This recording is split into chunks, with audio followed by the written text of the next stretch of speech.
Welcome to Detours, Understanding Acquired Brain Injury. So hi. Good morning. So today we're going to talk about a topic that others have talked about from different perspectives, and I think this is an important one to address. And this is parenting when you don't necessarily have total custody, but first of all, this happens to a lot of people. They lose custody of um, their child because the partner divorces, walks out, whatever. But the courts decide, well, unfortunately, there's a lot of prejudice against people with brain injury, or they may not know the extent of their symptoms or something like that. But unfortunately, it happens. And so I'm going to talk about, you know, how that works out and things you can do. Julie, I know your son Ben, he's now an adult. Yeah, and But but when I had my traumatic brain injury, my acquired brain injury, he was about a year old.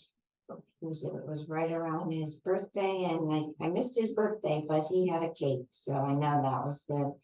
And he lives with his dad, but he's old enough now. He's a good Ben. He's a great Ben. And he does what he should in school, and he's doing well with he's his in studies. university now, isn't Yep, he is. He's at University of Connecticut studying to be an engineer type of person. So he's a good, he's a keeper. well, that's good. I mean, I don't think they let you return them after a certain amount of time, right? Yeah. Yeah, I miss him. I mean, I miss seeing him more often at being at college, but he's grown up and he's on a good course. So I know he'll do fine. And yeah, he's also a quiet Ben. He doesn't call very often. If I call him, if I call his house and he's like, I say, "How are you, love?" And he goes, "Fine." He doesn't say, "How are you, mom?" Yeah, the He's teenager, okay, but I think it's funny, I'm like, let's still work on his 18, right? nice. As Let's long work as the on word his niceties much. He must be busy, or maybe he's busy, but as long as the word teen is attached to the number, he's still going to act like a teenager. I'm reminded of the joke my dad always told me. He was like, when I was 13, when I was 6, my dad knew everything. When I was 15, he knew nothing. When my dad was, when I was, no, I'm sorry, it goes like this. When I was 6, my dad knew everything. When I was 15, my dad didn't know anything. When I was 25, my dad knew so much. It's amazing how smart he got.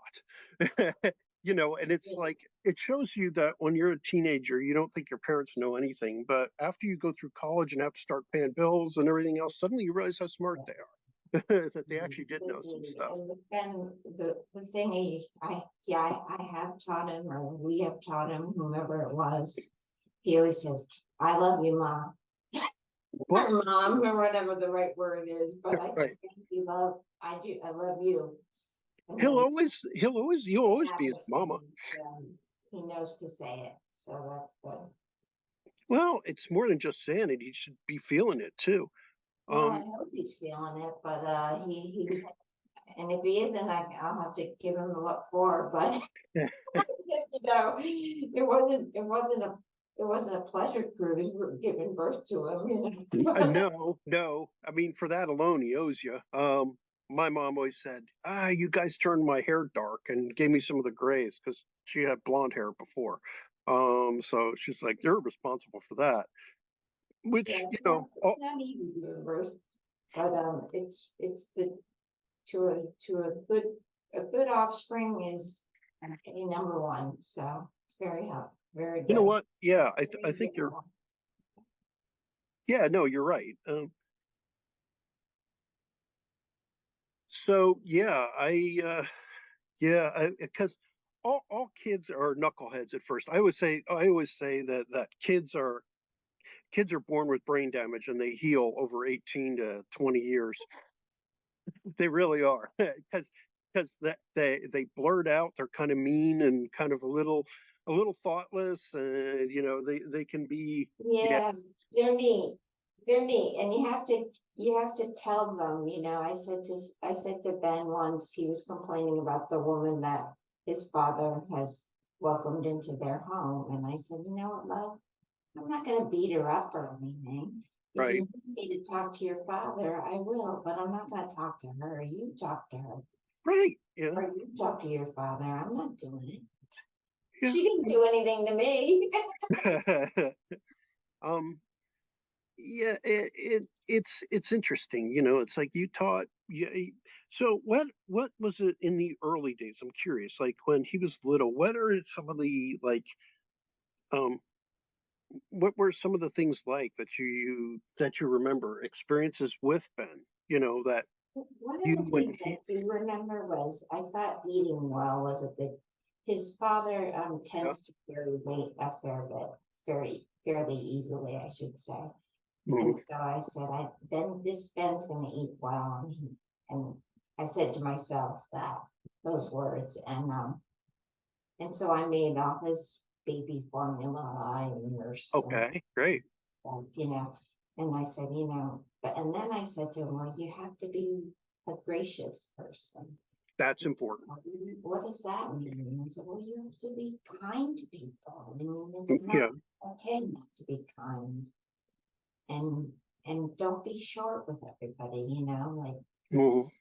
do get short, they're like, and I know, like, I don't, are you German? Did you tell me you're Yeah, German? I'm German Jewish, yes. Okay. Because I know I have a German friend and she said, well, you're fat. And I said, well, I love you too. That's just being tactless and rude. I'm like, Yeah, that's I not. said, I love you too. Have a good day. Yeah, I'm sorry. That's that. It doesn't And, matter. and, and I My said, I said, I don't need that. I need that like no. any other hole in the head. Although I will admit, those of a German culture does encourage being direct with people, and a lot of people with brain injury can be that way too. They'll just say whatever, almost like a little kid, and whatever comes out of their mouth is whatever comes out. I don't like that. I don't beat around the bush. I will be honest, but there's a way to be honest kindly, and there's a way to be honest rudely, and It that's wrong. was rude. It was rude. And I told her, Yes, I said, I mean, and I didn't ask her to call me her yaya. yeah, She said, let's yeah, be yayas, there's a show or a book or something, like it's a mhm, cute little thing. mhm, And you're like siblings. right. I said, I'd like to be your sibling, but I won't be treated like Yeah, no, you." I said it, and we don't treat, in my family, we don't behave. yes. So anyway, But that, that's an important lesson. Both of those things. Sorry if I talk over a little bit. I tend to get over enthusiastic. I apologize. That's another thing to teach is like you apologize if you don't mean to do something, or say I sorry I didn't mean to do that, because that's part of my brain injuries. I tend to like talk a lot and I tend to overstep. But no, you're right. And it's like those are important lessons. Anything else you can remember from early? not really, I don't remember that much because I was asked to leave Ben's house when he was pretty young. Mm. And then because I had the cardiac arrest at his first birthday. So it was right around then that I had the cardiac arrest. How old were you when that happened? Say that again, please. How old were you when you had your I think I cardiac? was probably 37-ish. I Mm. don't, I might be 30, I might have been 37, mark flat. So you're a so I you're a don't know, I was around 37, so so you're a kid when you had that, pretty young. I was young. I was young, but my grandfather had a heart condition and So I am curious. You didn't suffer any heart damage, did you, from the? damage. I have a defibrillator now. Okay, well that they typically do, but your heart's okay, right? Generally, I mean, you need the defibrillator so you don't have another one of those. But Well, I don't know. They say my memory is pretty okay because I can remember far back them saying you have a little bit of a murmur. And I don't uh, know what that means, but I said, well, I have a defibrillator. I had a cardiac arrest, and mhm. So a murmur is generally what that means is that the heart valve doesn't completely close. One of the heart valves is not shutting completely. So you have a little backflow, a little turbulence in your blood flow because the valve doesn't completely shut. And that's not surprising, but it's good that, your heart's in pretty good shape considering what happened. And you may have had that since you're a kid too. So you may have inherited some. I was relatively young when they said I Yeah, had. yes. So, that's good.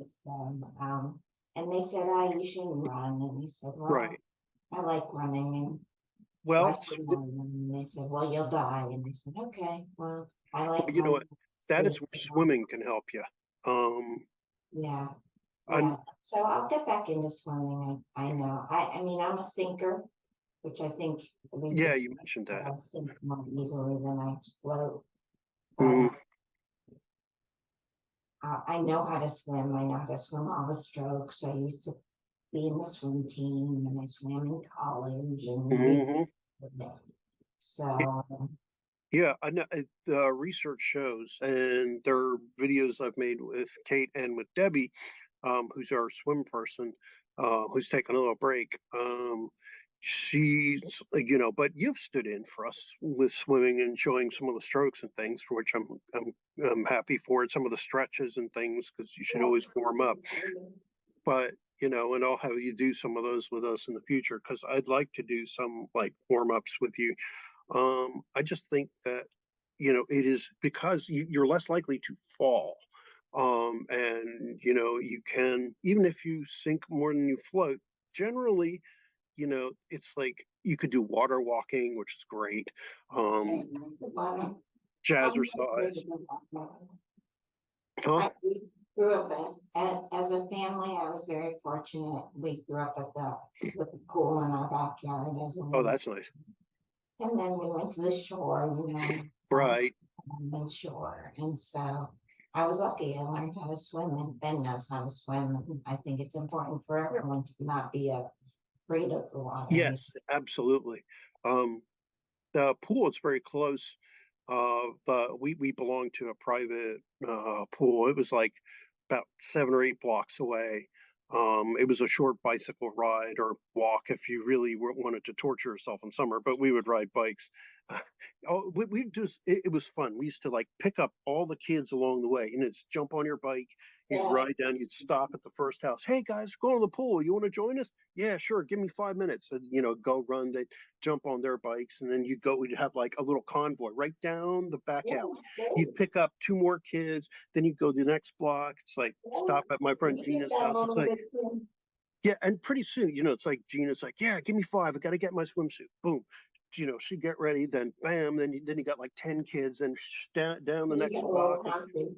And pretty soon you've got a big, you got like 20 kids on bicycles all the way down the block, and then turn right and then shoot down Palm Street, and you got 20 kids on bicycles who are annoying drivers, of course. But you're a kid, you don't care about that. And you hit the bicycle racks, and everyone spends the entire day at the pool. These are fond memories that I have, and so I'm sure that, it's like Ben will have, has memories like that, stuff he did because of you and, his Yeah. dad and stuff like that. So I'm sure, it's like, and this is what's important too, to remember even stuff you don't think is important that you did. I'm sure some of the stuff will stick with him, stuff that made him happy, laugh, Yeah. Thank you for your confidence. I think it will. And I clearly where I wear eyeglasses to see, and I don't I don't function particularly well without them. I think it's just a habit that I've been wearing them for a long time, and so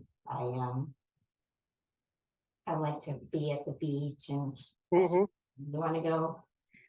And my whole family is big, so right. Ben trudge down to the water, and we play in the Yeah. water at the beach, and we're lucky people.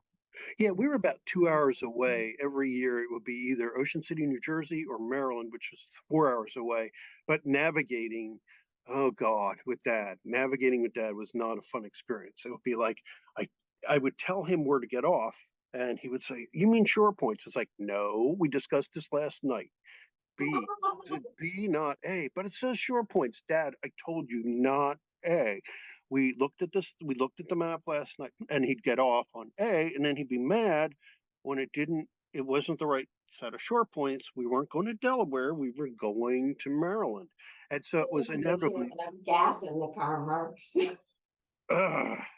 And so it was like every time. I love my dad with all my heart, and he was so important to me. But these kind of things drove me crazy. And it was like, you know what? Some next year somebody else can navigate with you because I'm not doing this. I'm not going to have you mad at me, because I made mistakes too. Like the one time change, I forgot to get the complete amount of change when we were in a gas station, and he was mad at me. It was like, and because back then $20 was a big deal, I forgot to get the 20 off the counter because he was ready. He had honked the horn and everything else, so I had to run, and I completely forgot. He was like, "Where's my $20?" I was like, "Oh shoot, I forgot it." We How could forgot. you forget it? Yeah, and it was like, "Oh crap!" And I was so embarrassed. Eric made fun of me, and I was like, It's your dad. You can't be too embarrassed, but I "Yeah, know I can tell that you were by your by your articulating it. But yeah, it's just big things, little things, I guess. Because I said to Ben, I've said to my son, do you know that some of your peers might not have food at home? And he said, "You're kidding, aren't you?" And I think I've told you this, Mark, and I said, "I'm not kidding, Rob. Some people are poor, you're not. We right, are very lucky.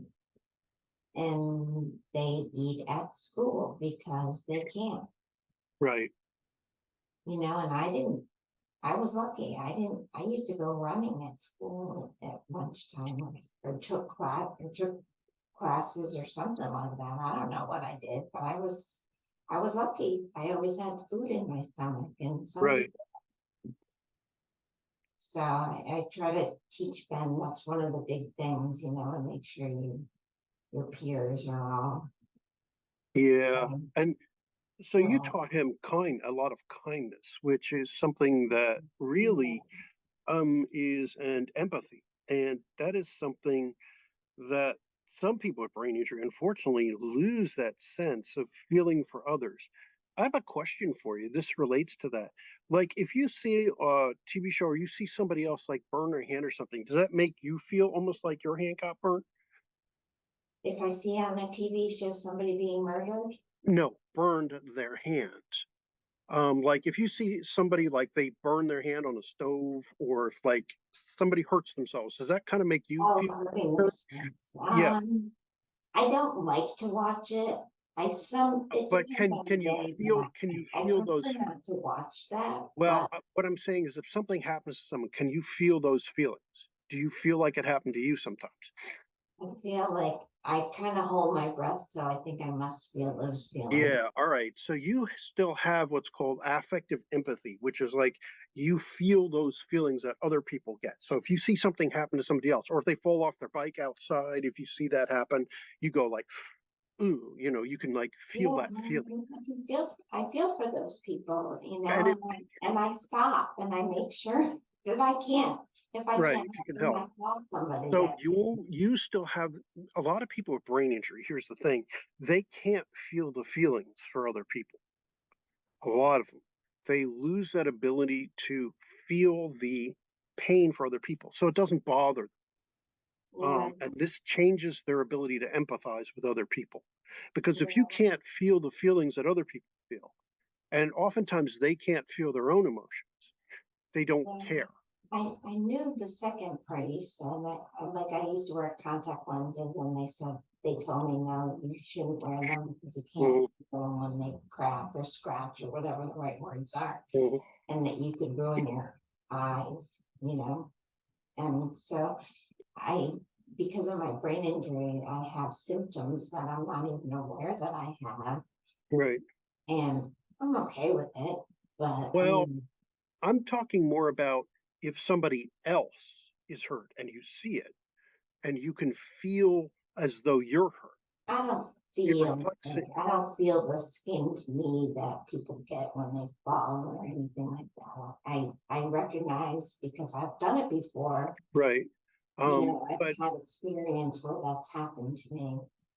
Because yeah, but the fact that you said like when you saw with somebody else and you're like, ooh, like when you drew back, that suggests that you can feel it on some level. Um, because I that's one of the feel it parts of it that's, emotionally, but I mean, yes, that's, I certainly don't feel it physically. But well, you feel it emotionally. I've done that kind of thing before, so I feel it. I know what it feels like, so. Um, yeah, because these things oftentimes are what's lost, the ability to like sympathize with somebody, to feel it inside you, kind of. Um, yeah. Um, Yeah, I didn't know that, but thank you for teaching me. and it is why like a lot of people with brain injury do have problems. Then, like if something happens to their kid, they're kind of indifferent.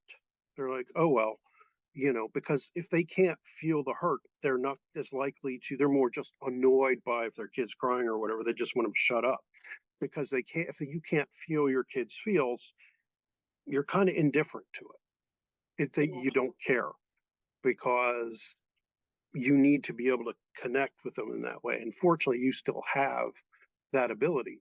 I do. And that makes a difference as a parent.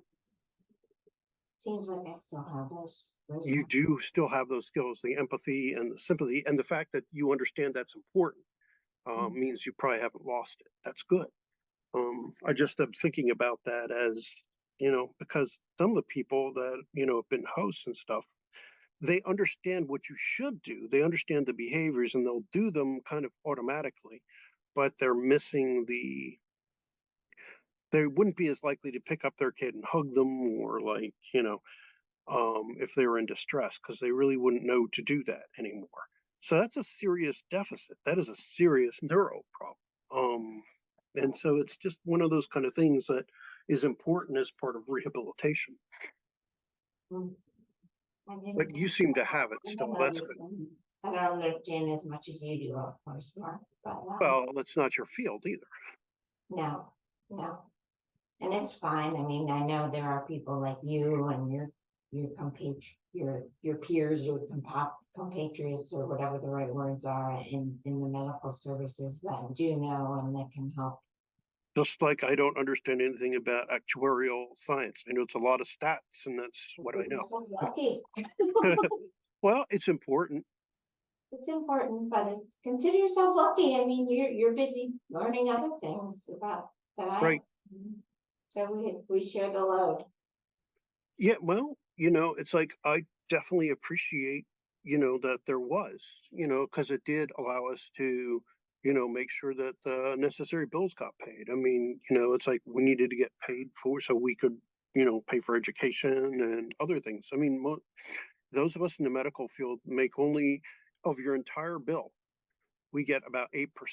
The doctors, the nurses, Yeah. 8% went to us. The rest went for other costs, medications and the cost of the building, electrical, administrative, all that other stuff. So that's what I used to work in the actual field.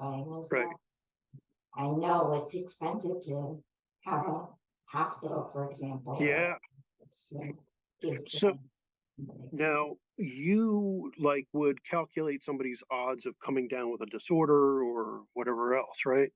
Or what do you, Maybe Mark Flood. I don't remember, but I don't remember because of my yeah, injury. But which yeah, kind of makes you there part of they what have you research. tables, and Right. statistical tables. How That's what common neuropsychology in does. Princeton live? Well, it's not that common. Yeah. Okay.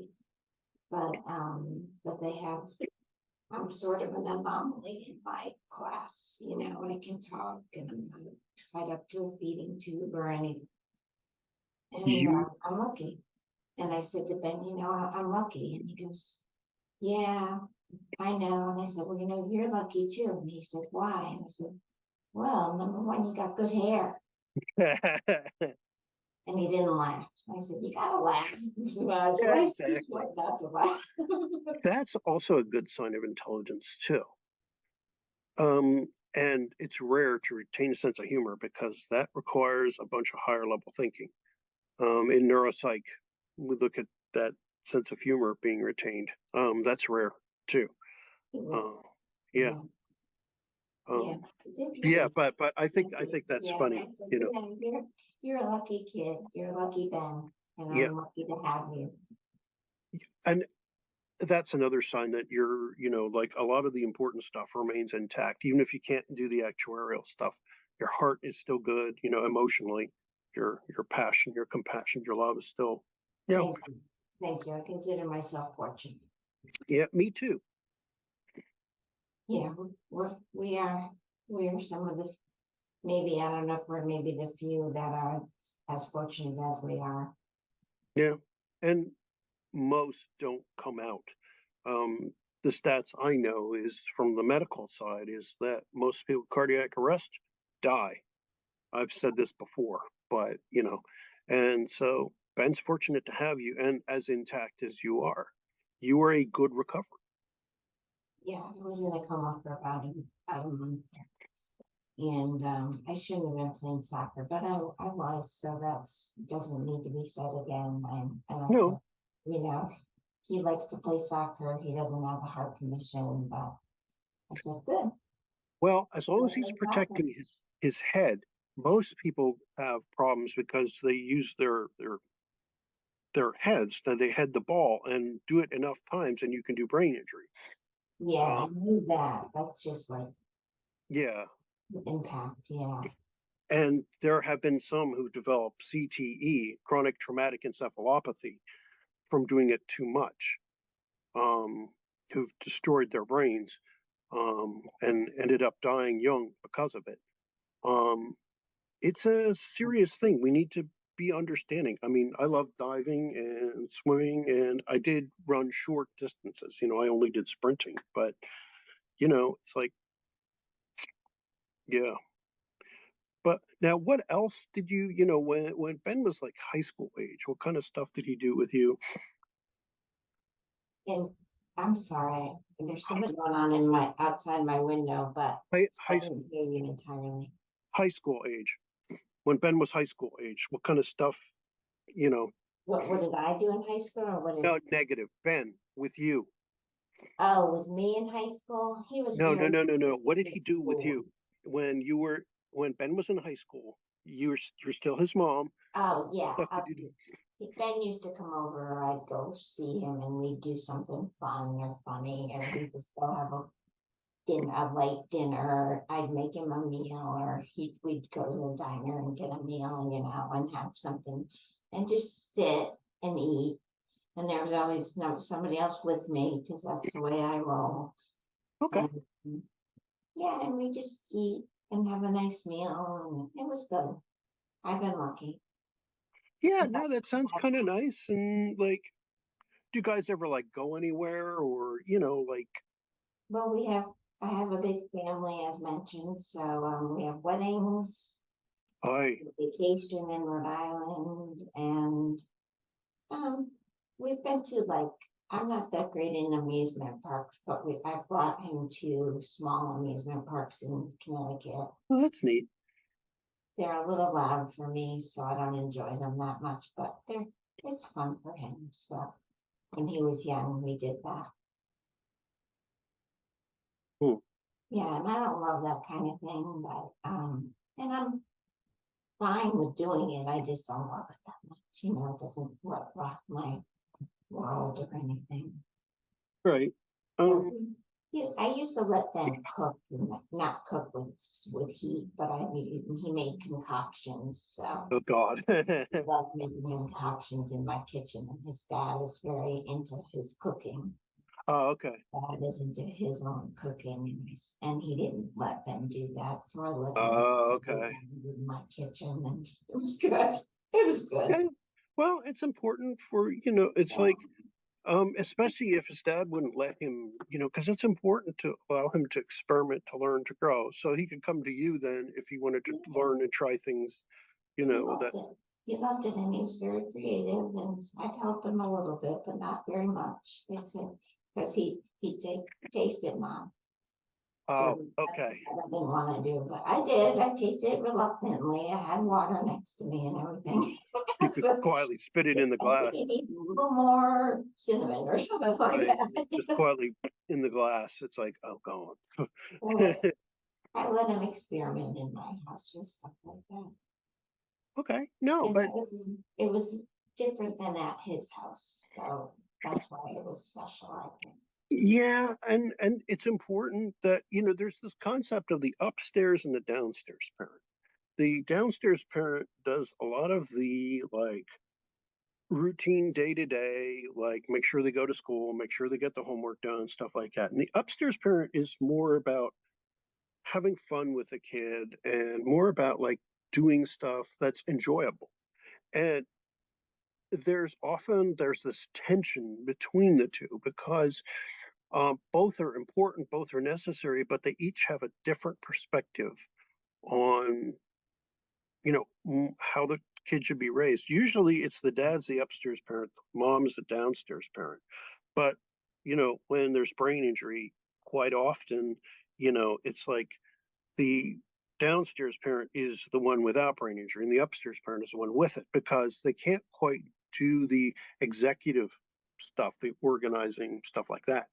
And so, I mean, you clearly are the upstairs, which is more fun with the kid, and the kid has more fun with you, probably. Maybe I'm better educated than I need to be for somebody with a brain injury, but maybe I'm, you know. Well, I don't know. I mean, the one thing, as I I've I said did that when before, I went to school, so I said to yeah, them, at school, I said, you have to pass everything. That's what I said to them, and then. you want to excel at what you do. Yeah, no, that's important. And I think you can do better. I know you can do better than passing, but if And you. that's important too, because you're still mom, and society expects certain things from mom, even if you have brain injury. And so I'm thinking about like Lisa, who she's the one with brain injury, but she still ends up having to chase after her husband and the kids, even though they're the neuronormies, to use that term I use, which is, how I describe people without brain injury of any sort.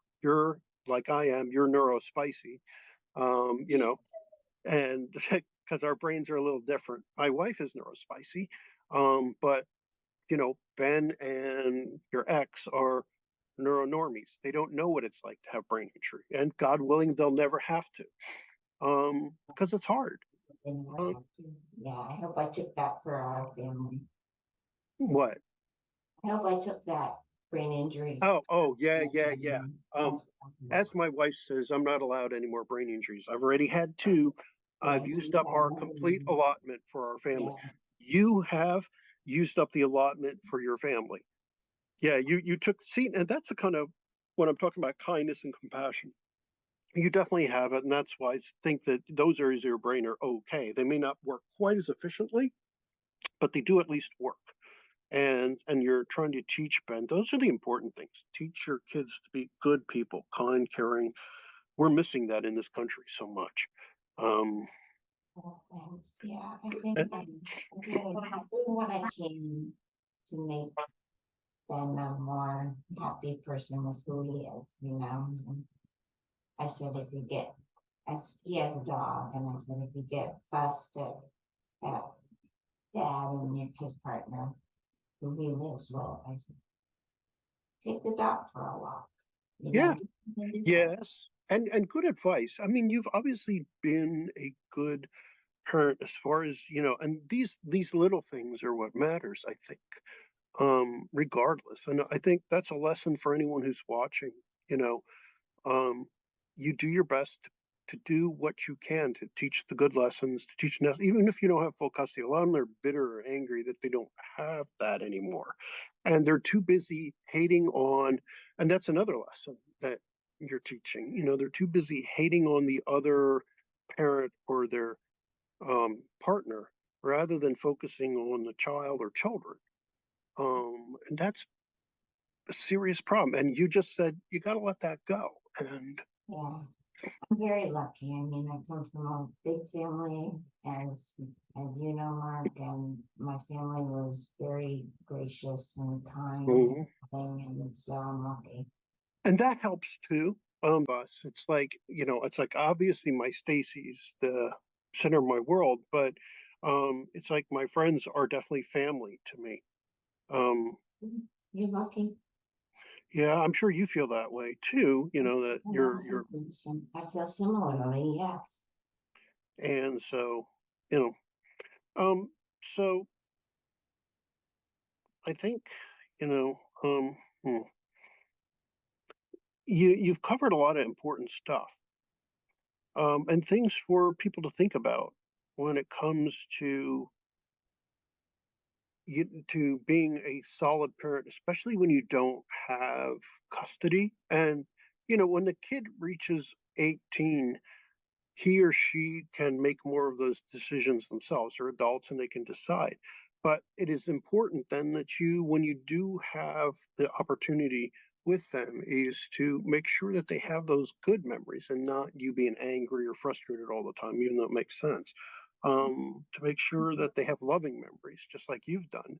And so he will want to interact with you after, and he'll want to spend more time, and it'll tighten up those connections, and you've done that. So thank you for a lot of Everything you say, I appreciate it. thank you for a lot of good, And you know, the things that mattered to me when I was young, exactly. I think they matter to Ben. One of them is a simple example. We go to Rhode Island Shore, the whole family is there, and that was where my dad grew up, and it's fun. Yeah. It's fun. All right. So we got to say bye, and Okay, um, thank you. bye, I appreciate your time. bye.